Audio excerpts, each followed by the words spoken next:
Namaskar, I'm Ashok Vyas, and Insight Winner with Ashok Vyas is very, very exciting today with the presence of someone who creates ripples in different ways.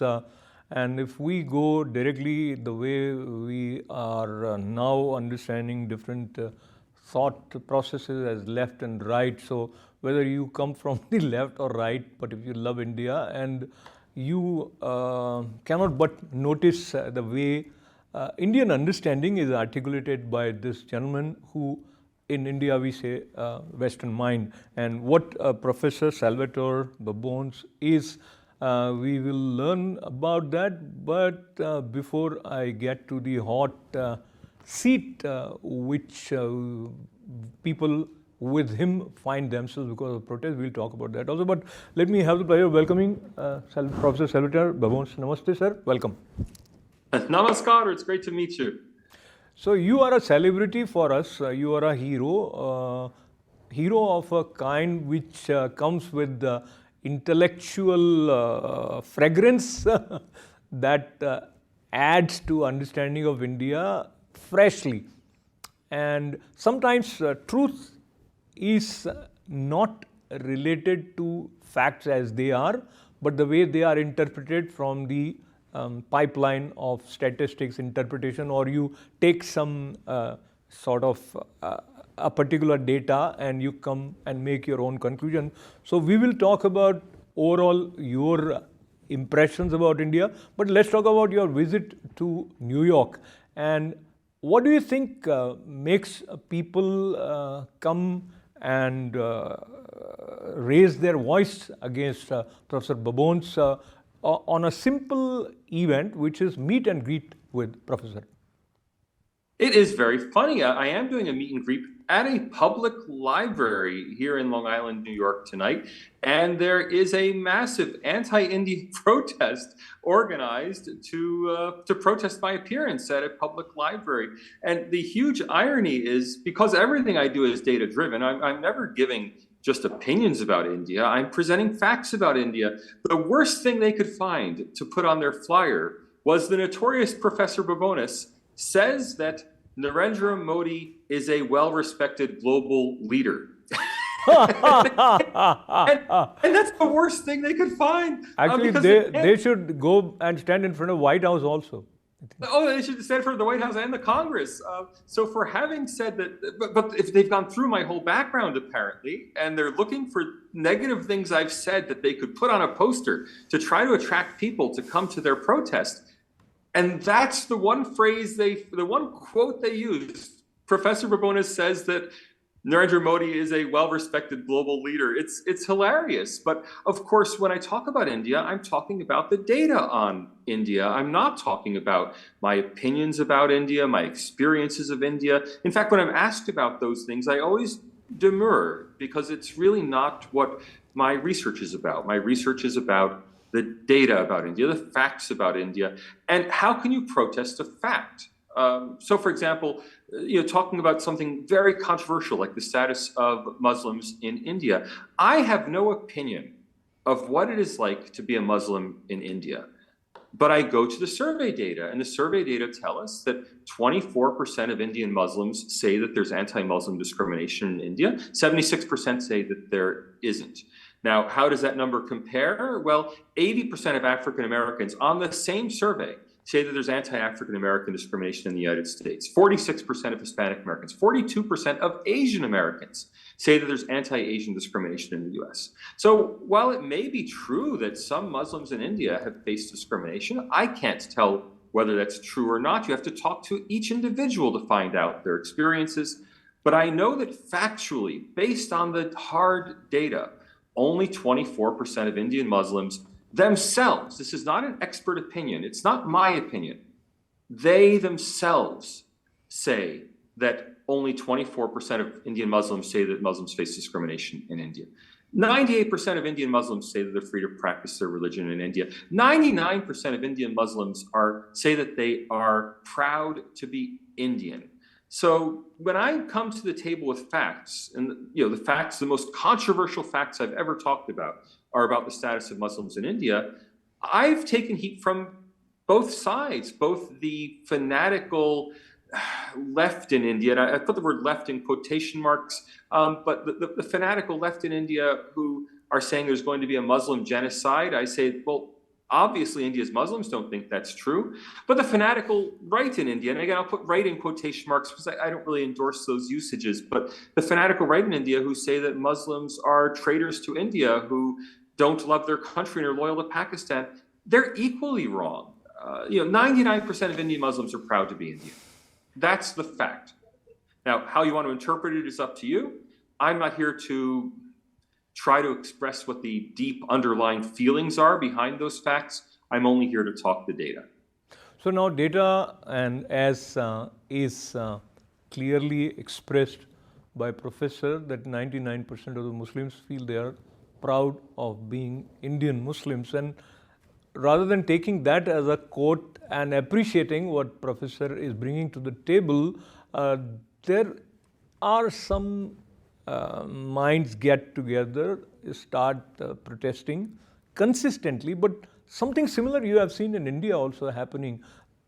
Let's go toward the insight related to the data, or so come what may, whatever Prime Minister Narendra Modi is doing, some people are bound to come up with finding faults and objecting and making certain protests, and that is not directly related to your research, but what do you think, what makes it happen? And I believe you have also studied Indian intellectuals, and in some of your interviews, while you alluded to Indian intellectuals speaking against India, where do you come from when you say that? First of all, I want to stress it's entirely appropriate for journalists and academics and other intellectuals to be criticizing their own societies. I'm very critical of my own society. I'm American, and I've written a lot of material that's critical of the United States, and I would expect Indian intellectuals to similarly be critical of India.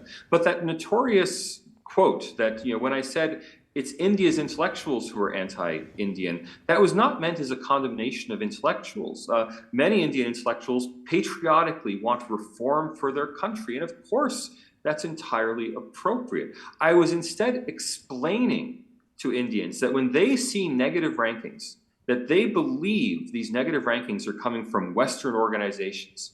In fact, in most cases, those negative rankings come from surveys of Indian intellectuals who tell Western organizations that India has these serious problems, and the Western organization is only repeating the opinions of India's intellectual class. So when India is rated very low as a democracy, that's because Indian political scientists have been surveyed about Indian democracy and have told the Rise to Democracy Institute that India's democracy is worse than Hong Kong's in many cases, is worse than Vietnam's in some cases, is worse than Myanmar's suspended democracy in many cases. That appraisal is not coming from the West. That appraisal is being reported by a Western institution, which is taking the appraisal of Indian political scientists. Similarly, on the World Press Freedom Index, when India is rated 161st out of 180 countries for press freedom, far behind Hong Kong, which is ruled by China, which has no press freedom at all, that's not coming from a Western organization. Yes, the actual website says Reporters Sans Frontières on it, and it's a French website, but the data on that site are coming from Indian journalists who are rating India's press freedom. It's not the French people at RSF who are rating India. It is the Indian journalists who are being surveyed by RSF who tell them that India's press freedom is so low. So when I said it's India's intellectuals who are anti-India, that wasn't an accusation against the intellectuals that they're somehow not patriotic. It's an explanation that these negative Western views of India don't originate in the West. They ultimately originate in India. Very well said. And now let's request you to share the methodology of research. So what your research findings tell you about India, and there are some Indian journalists or some people sitting in the academic circuit, if they come up with a different conclusion, is it, so how would we as a layman, I'm not speaking as a journalist here, would see which is authentic? So let me also add, So if I like what Professor Babones is saying, I will consider him authentic. And if someone else likes the other side, they will consider that authentic. But there has to be some standard about the research methodology. And since you have been studying India for such a long time, would you share what are the standard yardsticks which we should have in mind while we say, oh, this guy is legit? Look, first of all, there are serious methodological problems with both the democracy rankings and the press freedom rankings. And as a methodologist, I mean, I'm mainly coming to this debate not as an India specialist, but as a quantitative methodologist for the social sciences. As a methodologist, I can tell you with certainty that you cannot trust either the Verizon Democracy Institute or the RSF Press Freedom Survey. You can't trust those as guides to the actual level of press freedom or the actual level of democracy in India. Now, if you carefully listen to me, I'm not saying that the ranking is wrong. Okay, the ranking is subjective, and ultimately, I can't tell you. People have asked me to put India's press freedom, give them a number, give them a ranking.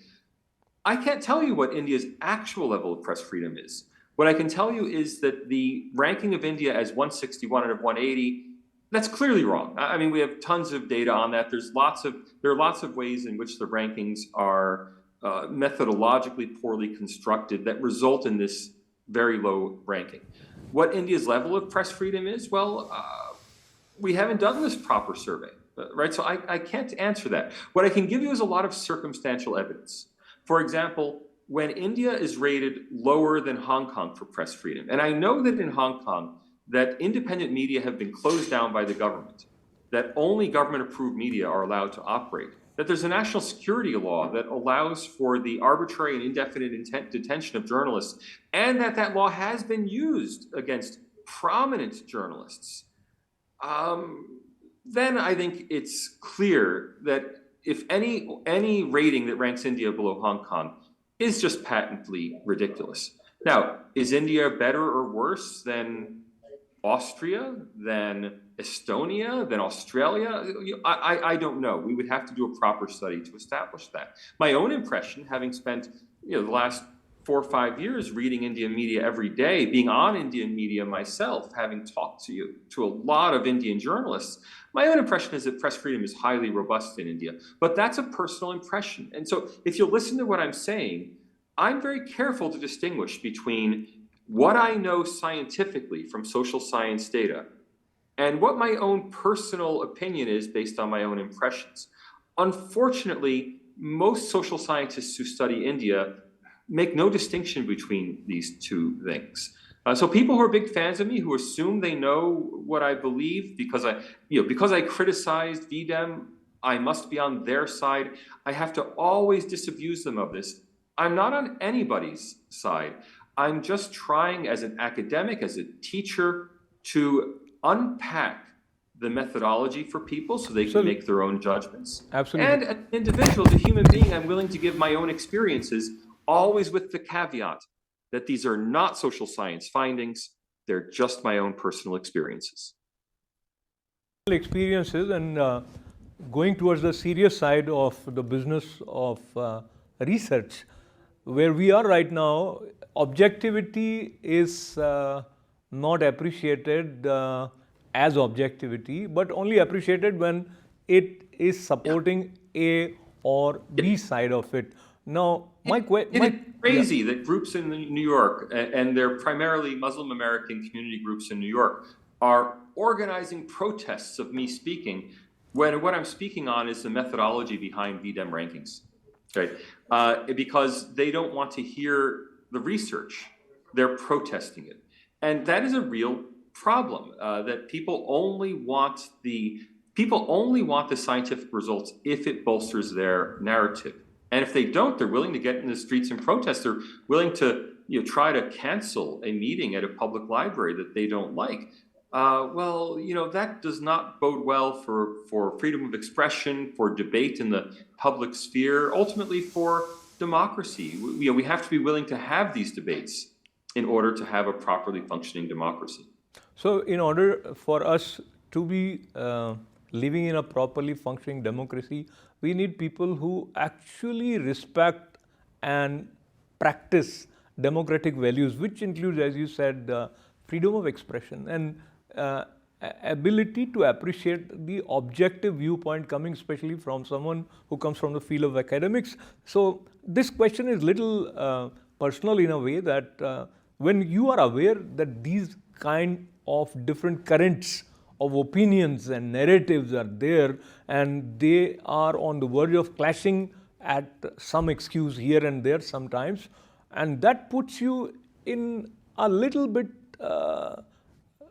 unenviable position from the point of view that you need additional courage, which earlier was not required if you are in a classroom setting or you are a researcher. So you need inner conviction and inner strength to withstand the. So you want to. Look, that's very flattering of you to say. Look, I appreciate it, and I appreciate all of the support I've received.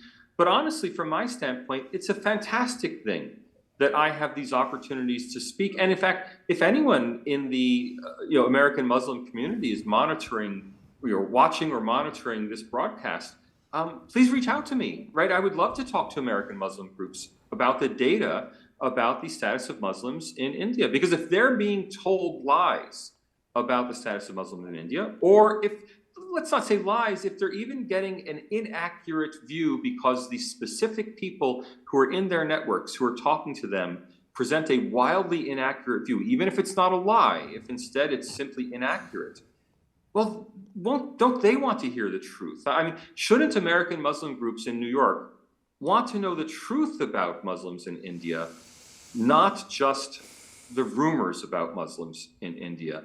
And if they do want to know the truth, or one truth, I mean, I can't say that social science data are the ultimate truth, but social science data are at least a factual approach to the truth, I'd be thrilled to talk to these groups. So instead of protesting the event, I wish they would invite me in. But if nothing else, the fact that they're protesting means that when I go to the event tonight, and they had a protest on Sunday, and now they have a second protest today, Tuesday, as the event is occurring, when I see them at the protest, I'll be handing them my business card and saying, please invite me in for a lecture. I'd be thrilled to talk to you about the data.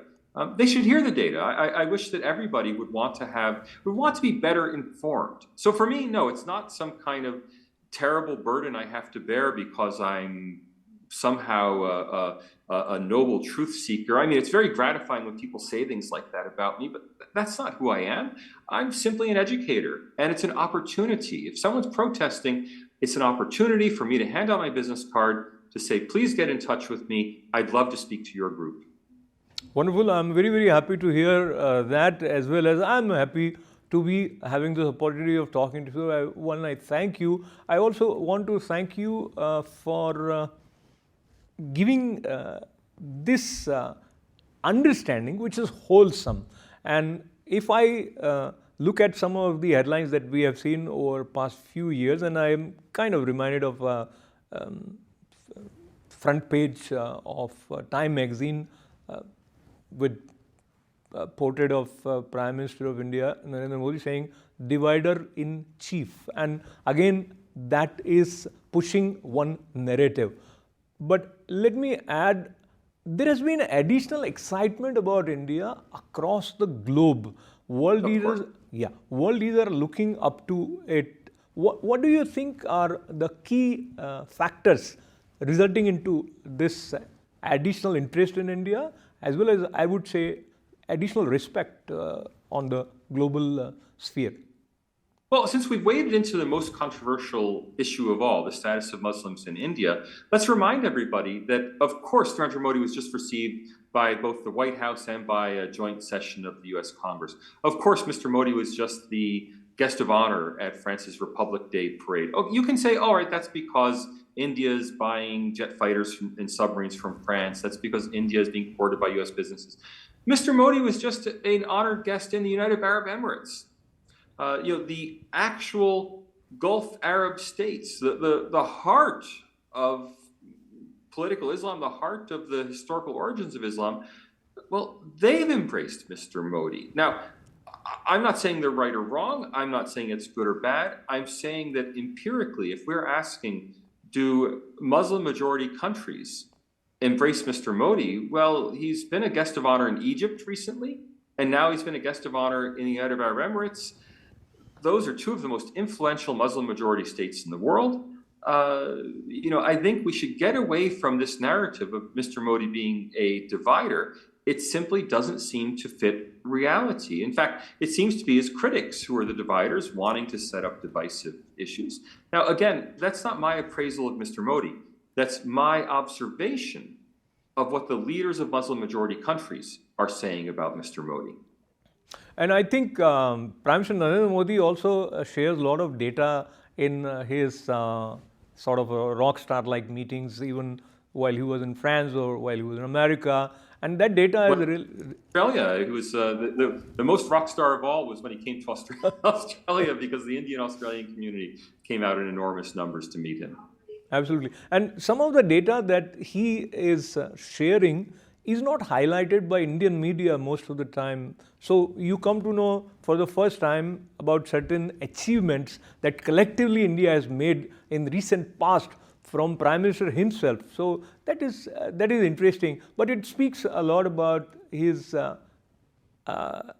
communication skill also and the way he packs. But let's move away from Prime Minister Narendra Modi. In your opinion, what is it that you think is working for India as far as economy is concerned? And we recently had data that tells us about the number of people who have come up from below poverty level. And so in your opinion, what are the top three things that you... Three? No, well, look, I won't give a top three list, but what I will say is that politically in India, there is a problem that everything is politicized in India, and maybe that's inevitable in a democracy. But let me take the example of the Aadhaar reforms. So creating the Aadhaar identification number, which enabled banking reform and the banking for the poor, and which enabled direct benefit transfer. Now, that whole system of Aadhaar-supported direct benefit transfer was a Congress program. Now, it's a Congress program that Mr. Modi and the BJP brought to fruition. Okay. Now, if I were on the Congress side of politics in India, instead of criticizing the program and saying how terrible it is and trying to say that Mr. Modi's taking credit for this when in fact there have been these disasters here and there, well, I think they would have much better traction if they said, oh, we started this program. We're thrilled that Mr. Modi continued our program, right? So there's no reason that just because they're political opponents, that they can't take pride in what India has accomplished. India's reform program was started under a Congress prime minister, in 1991. So, Narasimha Rao. So there's no reason why the India succeeding story, the economic story of India growing, can't be a bipartisan story instead of a BJP story. Because frankly, the narrative that the Indian economy is somehow failing is just not a credible narrative. The Indian economy is growing very, very rapidly. Infrastructure improvements have been dramatic. Research and development sociology says that the most important thing to do for pro-poor reform is actually building roads. Like we all talk about pro-poor reform as if it has to do with agriculture or with health, but in fact, the thing that poor people first say they want most on surveys, and second, empirically benefit most from in terms of income, is road building. And of course, road building is a major priority for the current BJP government. And it should remain a priority if the opposition wins in 2024. Now, if they attack Mr. Modi for building infrastructure, the obvious implication should be that if they come to power in 2024, they should stop building infrastructure. Well, that would be disastrous, right? And I don't think they would do it. But I think if all sides in Indian politics took an all of India approach, and this is not to criticize Congress or AAP or regional parties, it's to tell them that they would actually probably gain more electorally if instead of attacking India's successful economy, they sought to take credit for India's successful economy. because the economy is extraordinarily successful. There are no two ways around it. Reform is a one-way process at this point. It's been slow, and I will say people say reform was too slow under Congress. I will say reform has been too slow the last 9 years under the BJP. It took them 8 years just to privatize Air India. They still haven't tackled rail reform. India's entire rail system, I think, needs market-centered reform. India's agriculture needs reform, and the BJP attempted to reform agriculture only to withdraw their agricultural reforms after 1 year. So there are a lot of ways, that anyone could criticize Mr. Modi and the BJP for not reforming India's economy fast enough or effectively enough. Strangely, those aren't the criticisms I hear. Yet that's what India needs to do. It just needs more market-oriented openness in its economy that will ultimately drive higher incomes for India. As we sum up our conversation, one, I want to appreciate you for joining me. Two, I'm very, very delighted with the clarity that you bring to the table. And I think it will add to overall harmony with increased understanding when you have a sense of openness. And as you rightly said, even while those who are protesting, they will add overall to a sense of seeing the big picture, if not for them, for others. But as we conclude, and very briefly, if I may request you, you were in India and saw your images from Varanasi, and you look so happy. Talk to me. Talk to me. How was it being in India? I very much enjoyed. I've only been to India twice in my life. I very much enjoyed both visits. I haven't had much time to myself in India, and I have not gone as a tourist to India. I've only been there on business. While in India in February, I had 5 days free in my schedule, and I wanted to go. I had anywhere to go in India I wanted. I could have gone anywhere in the whole country. I chose to go to Varanasi because I wanted to go to the very beginnings. The oldest city in the world, the holiest city in the world, the place where India both begins and ends in some sense. With Varanasi. And the first Hindu temple I ever visited in my life was the Vishwanath temple in Varanasi. And for that matter, I was really pleased that my first experience of the Ganges River, the Ganga, I don't mean any political statement by calling it the Ganges, that's what we call it in English. My very first experience of the Ganges River was going to the very first Ghat, the Asi Ghat, and arriving there, not among the tourists, not even with other human beings. I arrived with a herd of cows, a herd of whom I had been feeding. I had bought grapes on the street, and I found that some cows will eat grapes and some cows don't like grapes. It was a wonderful, and I say, I'm not a spiritual person. I'm atheistic in my personal religious life, but it was a very spiritual experience, certainly, to experience the Ganga with the cows as my very first time there. And I actually made a video about it, my first trip to the Ganga with my friends. And I did a video of the cows who were there with me. It was really magical. So it was magical to be listening to Professor Salvatore Babones. I would say, in my opinion, he's one of the important, brilliant minds in our time. The kind of objectivity which we need to be on the same page with the sense of openness requires this kind of sincere researcher who brings inner conviction and shares the data as it is. While I'm sorry that you have some sort of a protest happening for your meeting. The teaching experience, it really is. A teaching opportunity, I'm sorry. It really is, and I'm looking forward to it. I'm just being honest. I'm not upset at all. It's great to have a chance to talk to people, and maybe they come angry. Hopefully they will leave a little more enlightened. Wonderful. So protest to positive approach to peace and increased understanding with lots of good wishes, and thanks for joining us, Professor. This is Ashok Vyas. Thank you. Dhanyavad. Thank you very much. Thanking him, thanking all of you for being with us. Namaste.